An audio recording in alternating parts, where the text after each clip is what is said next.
Welcome to GV247.tv, the Global Vision Channel, a non-profit web TV channel bringing biblical perspective to the world in which you live. Hello and welcome to our interview with Christine Sakakibara. Hello, Christine. Hello, Deborah. Christine is an Australian Jerusalemite. So I was saying, try putting that in with your false teeth. It's quite a mouthful. Christine, you have an amazing testimony. And how about just maybe telling the viewers a little bit, say a few minutes with the salient points, and you need to tell them about the Mother Superior. So Okay. on you go. I came to Israel 42 years ago, and I've lived there consistently. But originally I left Australia at the age of 20. I grew up in a very Irish Catholic setting, and I was raised by my Irish Catholic grandmother. So I was biting at the bit, waiting to leave Australia. I ended up traveling across Australia, taking a cargo ship from Fremantle to Singapore, and then I went to London on a cargo plane. And so I found the cheapest way to do everything, because I wanted to save up my money to go on a huge adventure around the world. And London was my first stopover, and I ended up living in an apartment with 10 Australians, all from Toowoomba, all from my school, and we used to just take turns sleeping in the beds. And one day, one of them came home and told me about a secret meeting in Soho. And I thought, oh, finally I get to do something rebellious. I went to Soho, knocked on the door of this place. None of my flatmates showed up, and sat there amongst these people that were, I thought, possibly on drugs, because they had ridiculous smiles on their faces. And then there was another knock, and two men came in, sat right down next to me. And I politely turned to one and I said, "What's your name?" "My name's Christine. Is this your first time here?" And he said, "Yes, love, yes. My name's Joe, got out of prison today." And I thought, oh, this is very dark. And so right at that moment, the preacher came out. He began to speak, and I was transfixed. Not because of what he was saying. In fact, I didn't understand anything that he was saying, but he was sweating and spitting. And whenever he said something particularly moving, people would raise their hands or they would cry. And I just kept looking at this man and his veins on his neck just protruding all the time. And I kept thinking, that poor man's going to have a heart attack or a stroke. Something terrible is going to happen to him. And then all of a sudden he stopped and he said, "Now, we are not leaving here tonight until these two people give their hearts to the Lord." Well, I looked at Joe. Joe looked at me. And we realized we were in a difficult situation. And we looked for a way out, and there was only one door at the back. And four ladies just linked arms and moved across the door. And we knew that we were in a difficult situation. So after a while, everybody started praying and speaking in another language and lifting up their hands. And finally, Joe gives me a nudge with his elbow and he says, "Listen, love, we're not getting out of here tonight until we go up there. If you go, I'll go." So I said, okay. So we stood up together and there was a shout. Everybody was so excited, and we went forward.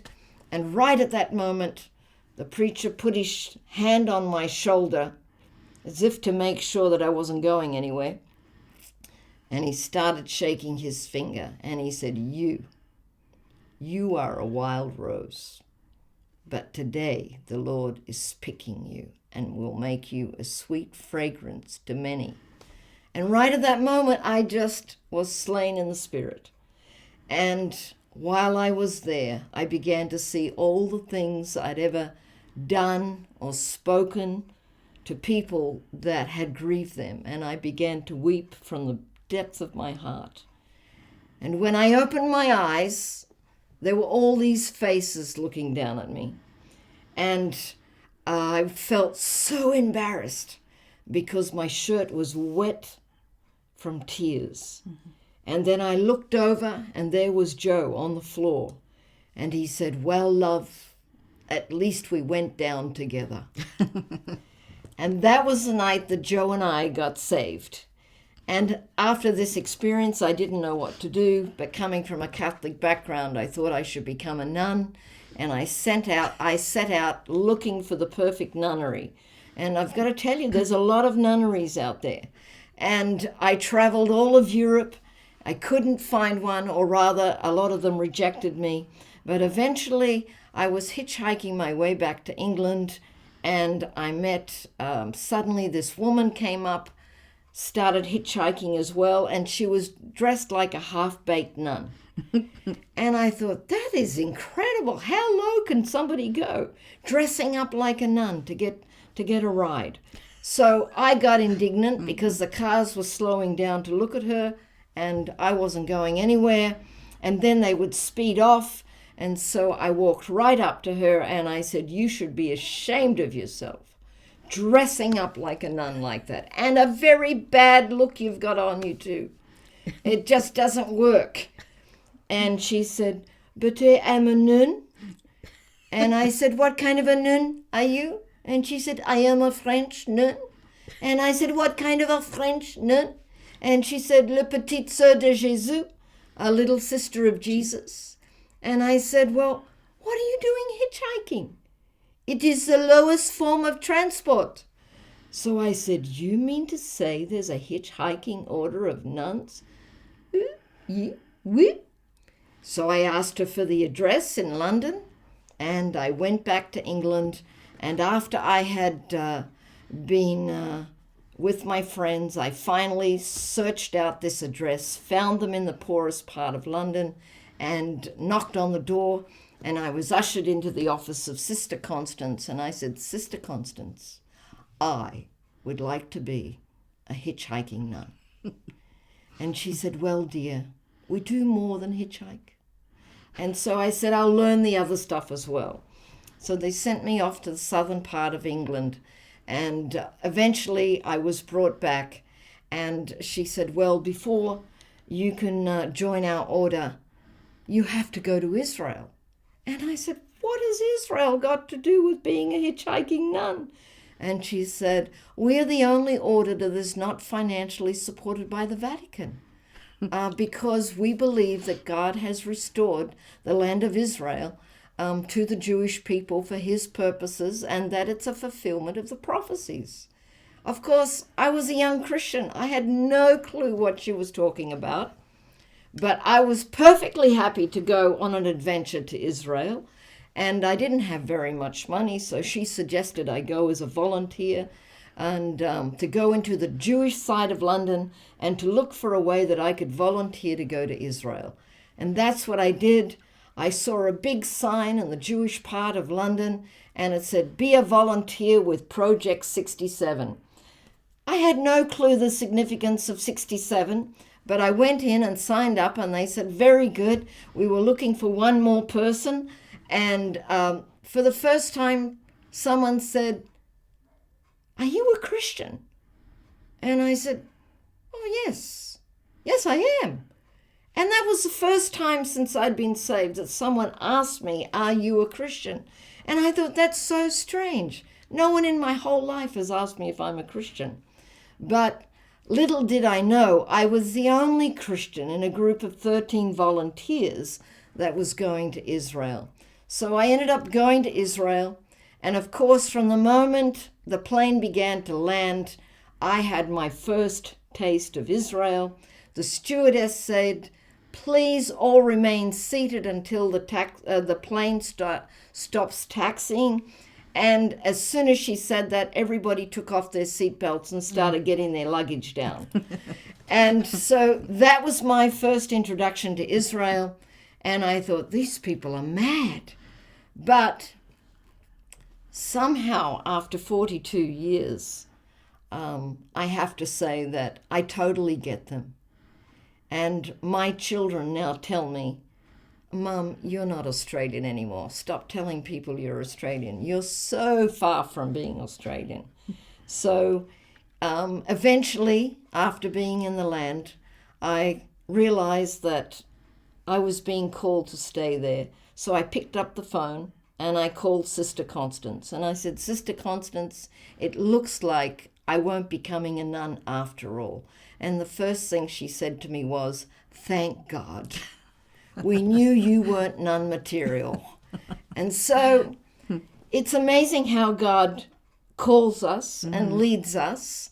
And I think that at the end of the day, He's looking for people who are willing to listen. Yeah. Amen.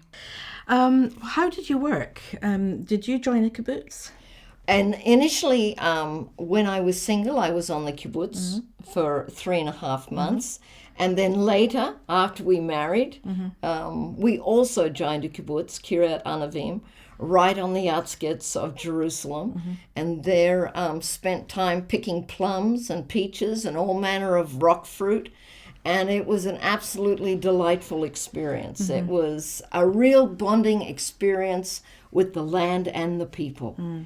It was a wonderful way just to get first-hand view of how really the land was thriving with this passion to be, for agriculture to grow and for Israel to be able to feed its own people. In fact, today, there are only 3 countries in the world who can feed their own people. All the other countries are totally dependent on imports. And Israel is one of those countries today. So should a war befall them, which often happens, they won't have to go begging to the nations for food. They can feed their population easily. Now, in earlier programs, we've been looking at the fulfillment of Bible prophecy, the famous ones, Isaiah and the desert blossoming, for example, and the trees growing. Do you think the kibbutzim helped with that? Was this a part of it, or was this what they intended doing? The kibbutzim were really part of the founding fathers as far as leading in agriculture, having the courage, sheer grit. In fact, I actually got an email from a lovely little Holocaust survivor called Betty. And she heard I was leaving to go and speak on Israel. And she said, tell them that my husband and I, we planted the trees along the highway that runs from Afula to Tiberias. Tell them that it was the first settlers on the kibbutz, that we were the ones that took the rocks out of the roads to make the roads for the tourists to drive on. Tell them that we were the ones that set the first beehives, that we were the ones who made the first honey together with the bees. And she's 94 now, and she's proud of what her husband and her did. Yeah. And it was hard. Yeah. And her husband died at a young age. But she's proud that they built Israel with their hands and their sweat, and they had no experience of farming, but they had passion because they were both survivors of the Holocaust. Now, Christine, that's a thorny subject for some people. Roughly how many Holocaust survivors are there today? And, what sort of conditions are they living in general? Because we hear so many stories about this. Today in Israel, there are 202,000 survivors living in Israel. Average age is around between 85 to 95. Their lives are difficult. 1/3 of all Holocaust survivors live below the poverty line in Israel. Why is that? Many of them hid their past from their children. They didn't want their children to know. And it's only as they've aged that suddenly the memories have come flooding back. And they find themselves screaming in the night, and they find themselves storing food for emergencies. And their families have begun to think, oh my goodness, they've got dementia, they're losing their minds. But then they discover this hidden secret that they were Holocaust survivors. And they didn't want their children to know because they didn't want it to burden them. And so they missed the window to be able to apply for assistance or pensions from the German government or their own governments. And many governments in Eastern Europe wouldn't acknowledge that they were part of the Nazi war machine.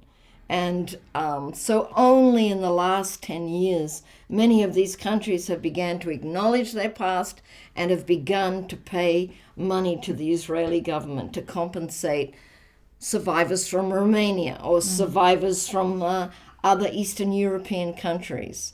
And so a lot of these people have fallen between the cracks, sometimes by their own choice, and now realize they need help.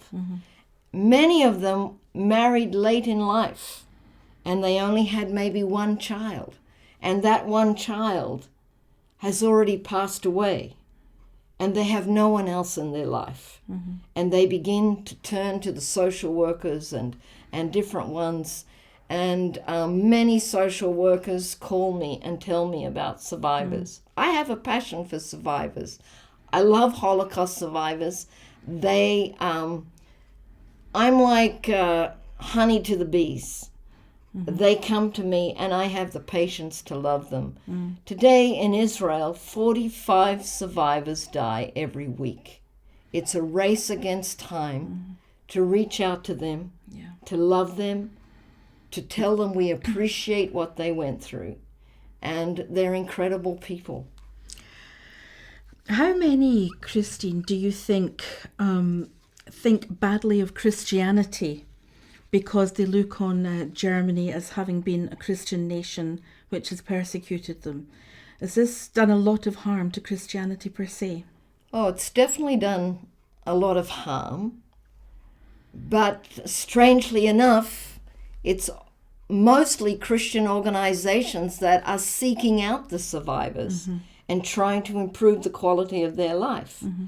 And so as much as they don't want to accept help, as they've aged and as they've grown sick, they realize that they have to accept this help. And when they realize there are no strings attached and that it comes with an apology, they're just in awe.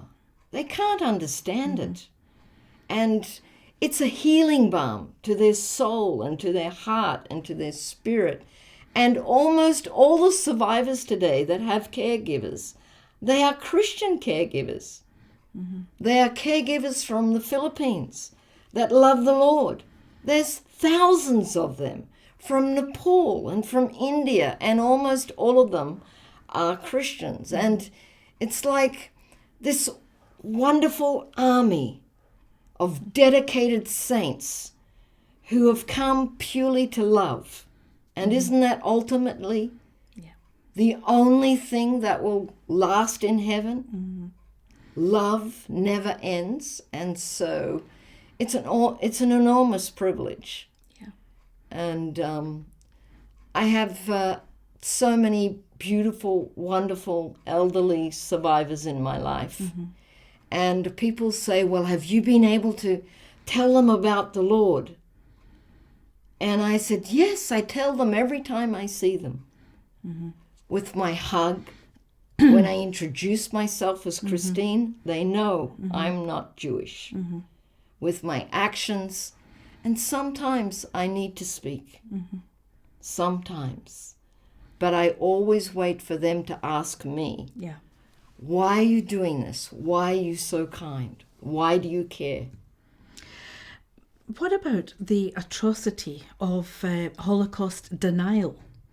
Are many of these survivors aware that there are people out there, and it's growing? I see it on the internet and so on, social media, that the Holocaust didn't happen. And of course, as these souls are dying, there'll be no more first-hand experiences. Do many of them know that this is going on? Many of them realize this, and because they've hidden their past from their own families, they haven't wanted their story recorded. But now there is a huge push through Yad Vashem to have survivors record their stories so that when they are no more, there will be a visual and there will be fact and there will be names and there will be memories that are undeniable if somebody wants to follow the paper trail. Holocaust deniers are not uncommon. What about Yeshua? Now, we do hear stories coming out of Israel that there are many amazing salvations. We hear that that's happening. What's it like on the ground, Christine, when you're actually there? There is no doubt that the body of Christ is growing. Yeah. And there's no doubt that there are, and it's very clear and it's documented, that there are more Jewish believers now holding high positions in the armed forces than ever has been since the founding of the state.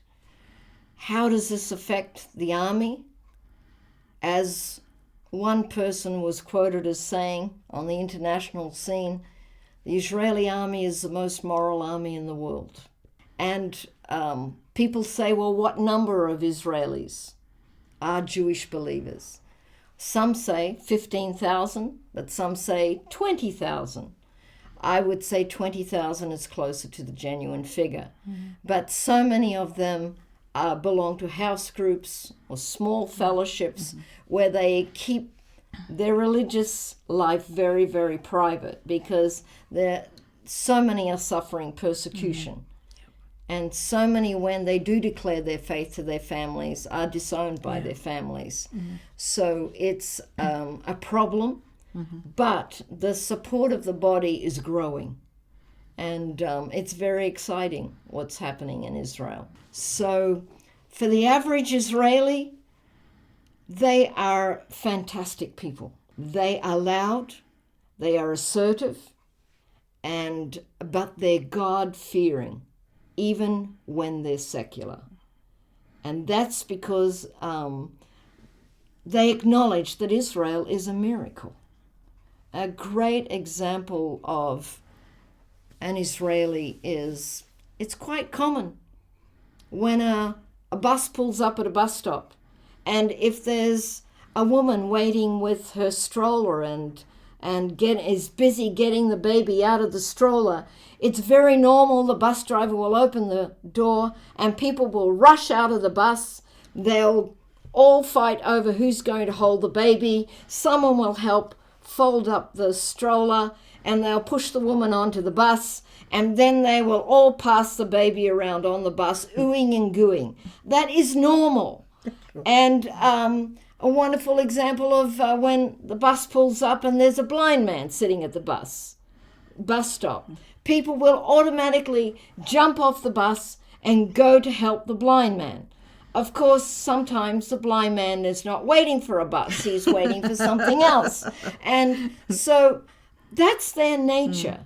And I've experienced that nature and that generosity of spirit, because when my youngest daughter was in junior high school, and it was during the Intifada, and I would go and wait at the bus stop and just wait for her bus to come because so many buses were being blown up. And this particular day, I decided to stop at her favorite place and get her chicken schnitzel inside her fresh pita and buy it from my wonderful friend Avi, who had the deli. And I said to him, hurry up because Mari's going to be on the bus. And while I was standing there was a huge explosion. And we looked at each other and we knew the bus had been blown up with a suicide bomber. And I stood there, absolutely frozen. And I burst into tears and said, Avi, Mari's on the bus. He came around from the counter. He threw a glass of water in my face, sat me down and said, stay here. And he grabbed me and he said, what was she wearing? And I couldn't remember what she was wearing. What are Israeli mothers like?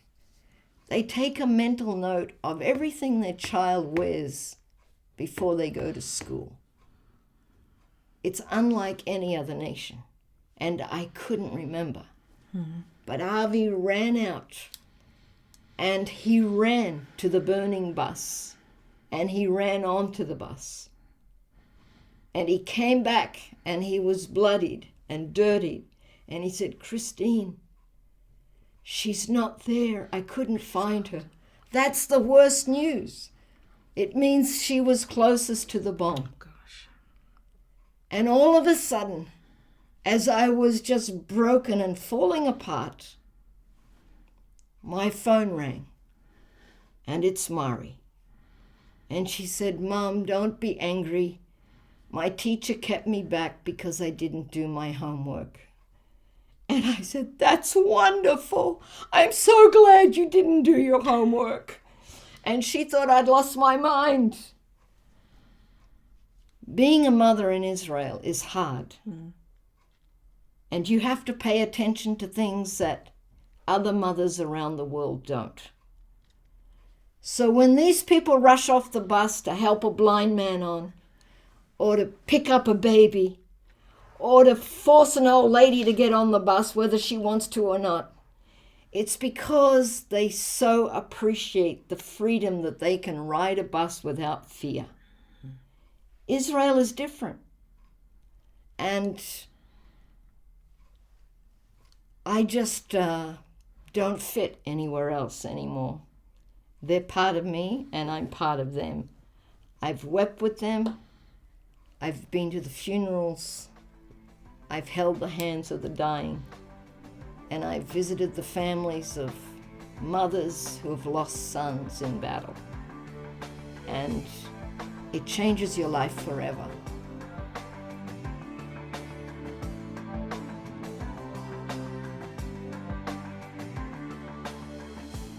This is GV247.tv, bringing biblical perspective to the world in which you live. A powerful free resource with hundreds of short films on a wide range of Bible topics from experts around the world, plus full-length sermons and programs for teaching and encouragement.